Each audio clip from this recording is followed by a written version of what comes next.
Imagine por um instante estar diante de um fogo tão intenso que o ar parece arder antes mesmo de tocá-lo. Um fogo preparado não apenas para destruir corpos, mas para provar crenças, desafiar deuses e calar vozes. O dia em que o fogo não queimou começou assim, com um decreto que parecia incontestável. Um rei que acreditava ser o próprio Deus e 3 homens dispostos a perder tudo, menos a fé. Mas ninguém imaginava o que aquele fogo revelaria, porque naquele dia algo inexplicável aconteceu. As chamas obedeceram e o impossível se manifestou diante de toda uma nação. Tudo começou quando a Babilônia ainda era o coração pulsante do mundo antigo, uma cidade cercada de ouro, poder e arrogância. No trono, o rei Nabucodonosor, um homem que acreditava que nada, absolutamente nada, estava acima de sua palavra. Seu império crescia a cada conquista, e seu orgulho crescia junto.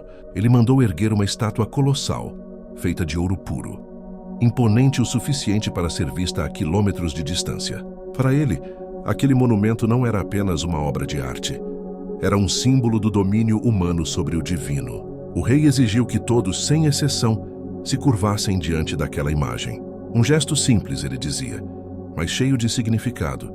Curvar-se significava reconhecer sua autoridade, não apenas como governante, mas como Deus. E então o toque das trombetas ecoou sobre a planície de Dura. Milhares de homens se prostraram, um mar de rostos inclinados diante do ouro, diante do medo. Mas entre todos eles, 3 permaneceram de pé. 3 figuras solitárias, pequenas aos olhos do império, mas imensas diante do céu. Sadraque, Mesaque e Abednego, nomes que o rei havia dado a 3 jovens hebreus que se recusaram a esquecer quem eram e em quem criam. Naquele instante, o silêncio pareceu cortar o ar. Olhares se voltaram. O que aqueles homens estavam fazendo? Seria coragem ou loucura? Mensageiros correram para o palácio, carregando o rumor que logo inflamaria a ira do rei. Nabucodonosor ouviu, e como uma tempestade se levantou. Sua voz ecoou pelos corredores. Tragam esses homens à minha presença. E assim foi feito. Diante do trono, os 3 se mantiveram firmes. O rei os olhou com desprezo e curiosidade. É verdade? Perguntou ele. Que vocês não servem aos meus deuses, nem adoram a imagem de ouro que eu levantei? Eu lhes darei uma nova chance. Quando ouvirem o som dos instrumentos, se prostrarão. Mas se não o fizerem, serão lançados imediatamente na fornalha em chamas. E então que Deus poderá livrá-los das minhas mãos? O silêncio que se seguiu foi mais pesado do que o fogo. Sadraque deu um passo à frente. A voz dele não tremia, não suplicava, não temia. Ó rei, disse ele, não precisamos responder sobre isso. Se o Deus a quem servimos quiser, ele pode nos livrar da fornalha e das tuas mãos. Mas mesmo que ele não nos livre, saiba, ó rei, que nós não serviremos aos teus deuses nem adoraremos a imagem de ouro que levantaste. Aquelas palavras cortaram o trono como uma espada. O rosto de Nabucodonosor se distorceu em fúria. A ideia de que alguém pudesse desafiá-lo era intolerável. Ele ordenou que a fornalha fosse aquecida 7 vezes mais do que o normal. Os guardas mais fortes do exército foram chamados. Os 3 hebreus foram amarrados, ainda com suas vestes intactas, e levados até o fogo. O calor era tão intenso que os próprios soldados que os lançaram morreram antes de se afastar. E o que se esperava naquele momento era simples: silêncio, fumaça, cinzas. Mas não foi o que aconteceu. Lá dentro algo impossível se desenrolava. As chamas rugiam, mas não consumiam. O fogo envolvia, mas não tocava. E então o rei, sentado em seu trono, levantou-se de um salto, com os olhos arregalados. Não foram 3 os homens que lançamos no fogo? Perguntou ele a seus conselheiros. Sim, ó rei, responderam. Então por que vejo 4? Vejo 4 homens soltos, andando no meio do fogo, e o quarto tem a aparência de um filho dos deuses. Ninguém ousou respirar. O rei se aproximou da fornalha e gritou: Sadraque, Mesaque e Abednego, servos do Deus Altíssimo, saiam e venham aqui. E diante de todos, os 3 saíram do fogo. Suas roupas não estavam chamuscadas. Seus cabelos não haviam sido tocados, e nem o cheiro da fumaça estava sobre eles. Era como se o fogo tivesse esquecido como queimar. Nabucodonosor caiu de joelhos, pasmo diante do que via. O rei, que acreditava dominar o fogo, agora o via se curvar diante de um poder maior. Naquele dia, o homem que se achava Deus reconheceu o verdadeiro Deus Ele proclamou diante de todo o povo: Bendito seja o Deus de Sadraque, Mesaque e Abednego, que enviou o seu anjo e livrou os seus servos que confiaram nele.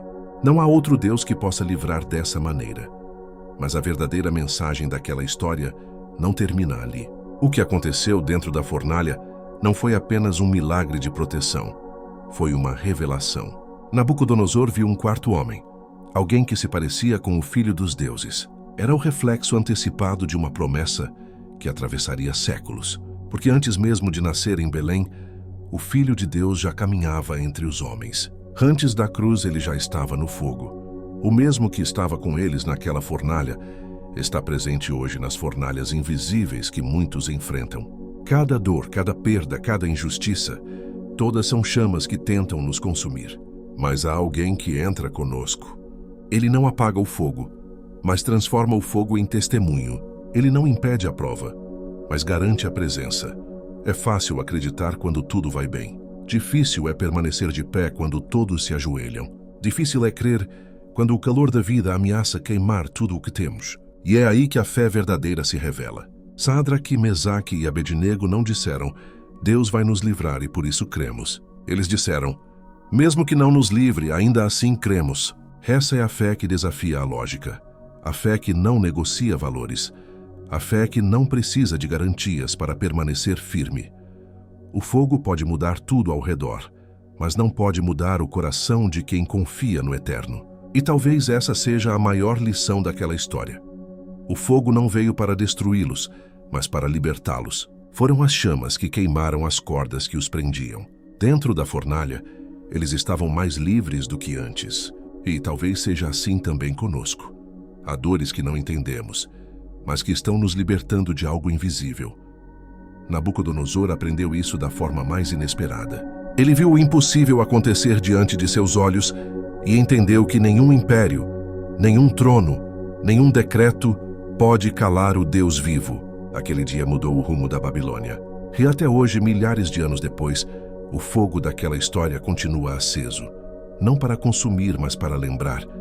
Lembrar que existe um Deus que entra no meio da chama, que o mesmo que estava com eles está conosco. Que as promessas não queimam, mesmo quando tudo ao redor parece virar cinza.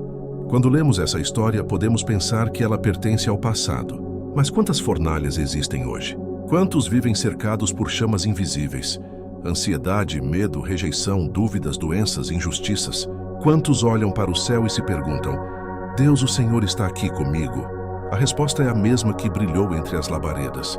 Sim, Ele está. Ele sempre esteve. O Filho de Deus caminha no meio do fogo. E às vezes, é lá que Ele se mostra mais presente. Quando tudo parece perdido, é no calor da provação que Ele revela sua glória. Quando o mundo espera ver você desabar, é ali que Ele mostra que nada pode apagar aquilo que Ele acendeu dentro de você. O fogo não é o fim, é o cenário do milagre. Porque quando você confia, mesmo que não veja saída, mesmo que não haja lógica, o impossível acontece. E quando o impossível acontece, até os reis se curvam, até o mundo se cala, até o fogo aprende a obedecer. Então, talvez a pergunta que esse vídeo deixa para você hoje seja: em que fogo você está? Qual é a chama que tenta te consumir? Lembre-se, não é o tamanho da fornalha que define o resultado, mas quem está com você dentro dela. E se essa mensagem falou com você, se de alguma forma ela te lembrou que você nunca está só, então deixe aqui nos comentários: Ele está comigo no fogo. Isso não é apenas uma frase, é uma declaração de fé. E se você acredita que mais pessoas precisam ouvir essa verdade, compartilhe este vídeo, deixe seu like e se inscreva para continuar, acompanhando mensagens que aquecem a alma e fortalecem o espírito. Porque a história do dia em que o fogo não queimou não é apenas sobre 3 homens que sobreviveram. É sobre um Deus que nunca abandona e sobre um amor que nem o fogo pode destruir.